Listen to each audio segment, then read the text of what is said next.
জয় হিন্দ। আমি মাসুদ করিম আর আপনারা দেখছেন অনলাইন নিউজ বাংলা। বন্ধুরা, আজকের এই ভিডিওতে আমরা পশ্চিম মেদিনীপুর জেলার 15টি যে বিধানসভা আসন আছে, এই 15টি বিধানসভা আসনে 2026 সালে বিজেপি কোটি আসন পেতে পারে, তৃণমূল কংগ্রেস কোটি আসন পেতে পারে, আর বাম কংগ্রেসের অবস্থানটা এই জেলায় ঠিক কতটা। আজকের এই ভিডিওতে আপনাদের সামনে যে তথ্যগুলি তুলে ধরব, সেই তথ্যগুলি দেখার পর আপনি নিজেও কিন্তু একটি সমীক্ষা করতে পারবেন। আপনি নিজেও বলতে পারবেন যে ভাই, এই তথ্যটি দেখার পরে আমাদের মনে হয় যে বিজেপি এতটি আসন পেতে পারে বা তৃণমূল কংগ্রেস এতগুলি আসন পেতে পারে।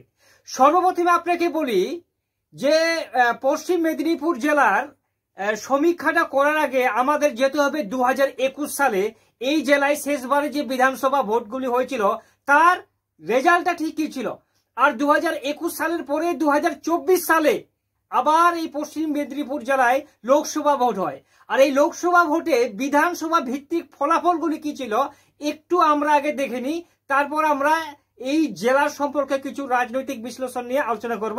তবেই কিন্তু আমরা সমীক্ষাটা এখান থেকে স্পষ্ট করে বুঝতে পারবো। তো সর্বপ্রথমে আপনাকে বলি, পশ্চিম মেদিনীপুর জেলায় 15টি বিধানসভা আসন আছে। এই 15টি বিধানসভা আসনের মধ্যে 2021 সালের রেজাল্টটা একটু দেখে নিই। প্রথমে আসি দাঁতন বিধানসভা।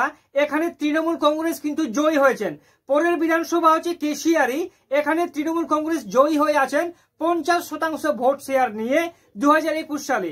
তারপরে হচ্ছে খড়গপুর সদর। এই খড়গপুর সদরে আপনারা সবাই জানেন যে বাঙালি হিরণ চট্টোপাধ্যায় কিন্তু এখানে জয়ী হয়ে আছেন 2021 সালে এই বিধানসভায়, খড়গপুর সদর বিধানসভায়। তারপর নারায়ণগড় বিধানসভায় তৃণমূল কংগ্রেস জয়ী হয়ে আছেন। সবং বিধানসভায় মানস ভূঁইয়া, আপনারা সবাই একে চিনেন, ইনি 2021 সালে জয়ী হয়ে আছেন।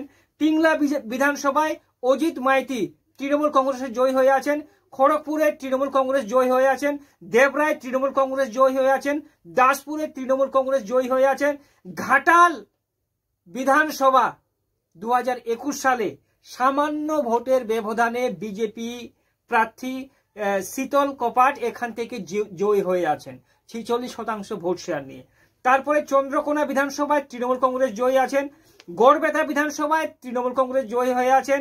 শালবনী বিধানসভায় 2021 তৃণমূল কংগ্রেস জয়ী। তারপর কেশপুর বিধানসভায় 2021 সালে তৃণমূল কংগ্রেস জয়ী। মেদিনীপুর জেলায় তৃণমূল কংগ্রেস জয়ী। তাহলে আমরা এখান থেকে দেখতে পেলাম যে 2021 সালে বিজেপি মাত্র এই 15টি বিধানসভা আসনের মধ্যে 2টি আসনে জয় লাভ করেছিলেন 2021 সালে। একটি হচ্ছে আপনার খড়গপুর সদর আর দ্বিতীয় হচ্ছে ঘাটাল বিধানসভা। তাহলে 2021 সালে আমরা এখানে দেখতে পাই যে তৃণমূল কংগ্রেস একচেটিয়া কিন্তু এখান থেকে ভালো পারফরমেন্স, ভালো ফল করেছেন। বিজেপি মাত্র 2টি আসন নিয়ে সন্তুষ্ট থাকতে হয়েছে। তারপরে আমরা দেখব এখানে যে 2024 সালের রেজাল্টটা কি। 21 সালের পরে সিধা 2024 সালে এখানে লোকসভা ভোট হয়। দেখুন, এই পশ্চিম মেদিনীপুর জেলায় যে 15টি বিধানসভা আসন আছে, এই 15টি বিধানসভা আসন 3টি লোকসভা আসনকে ভাগ করে দেওয়া হয়েছে। যেমন দেখুন যে ঘাটাল বিধানসভায় 6টি বিধানসভা আসন আছে, ঘাটাল লোকসভায় 6টি বিধানসভা আসন আছে। তারপর মেদিনীপুর লোকসভায় 7টি বিধানসভা আসন আছে, আর ঝাড়গ্রাম লোকসভায় 2টি বিধানসভা আসন আছে। কিন্তু দুঃখের বিষয় হচ্ছে যে ঘাটাল যে লোকসভা আছে, এই ঘাটাল লোকসভায় 6টি বিধানসভা আসনের মধ্যে 6টি আসনেই কিন্তু তৃণমূল কংগ্রেস জয় লাভ করেছে। এই ঘাটাল লোকসভায় দীপক অধিকারী দেব এখানে 1,82,868 ভোটের একটি সলিড মার্জিনে এই লোকসভাটি তিনি জিতে আছেন। তার মানে এখান থেকে বুঝতে পারলাম যে ঘাটাল লোকসভায় পশ্চিম মেদিনীপুর জেলার 6টি বিধানসভা সিটের মধ্যে 6টি কিন্তু তৃণমূলের দখলে আছে 2024-এ। তারপর মেদিনীপুর জেলায় দেখুন, মেদিনীপুর জেলায় 7টি বিধানসভা আসন আছে।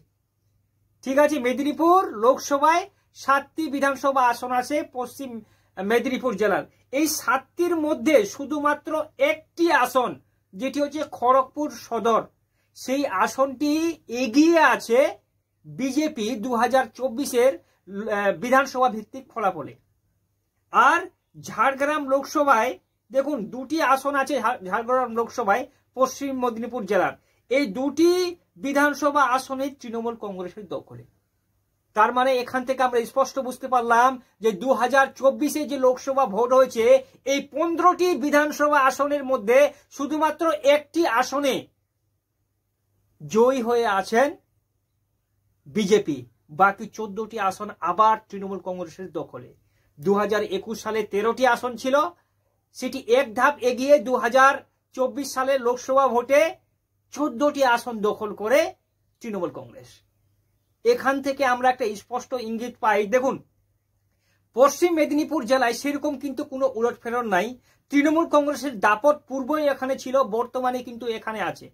এখানে মমতা ব্যানার্জির উন্নয়নের প্রভাবটা অনেকটা ফেলেছে। তারপরে দীপক অধিকারী বা সুপারস্টার দেবের কিন্তু প্রভাবটা এখানে অনেক জনপ্রিয়তা লাভ করেছে, যার কারণে তৃণমূল কংগ্রেস একের পর এক কিন্তু এখান থেকে এগিয়ে আসছেন। বাম কংগ্রেস জোট কিন্তু এখানেও এই জেলায় সেরকম কিন্তু কোনো প্রভাব নাই। নো ডাউট আগামী 2026-এ এখানে তৃণমূল কংগ্রেস অধিকাংশ আসন কিন্তু পেতে চলেছে। সামান্য কয়েকটি আসন নিয়ে বিজেপিকে এই জেলায় সন্তুষ্ট থাকতে হবে। ভিডিওটি একটি লাইক দিয়ে চ্যানেলটি সাবস্ক্রাইব করে আমাদের সঙ্গে জুড়ে থাকুন।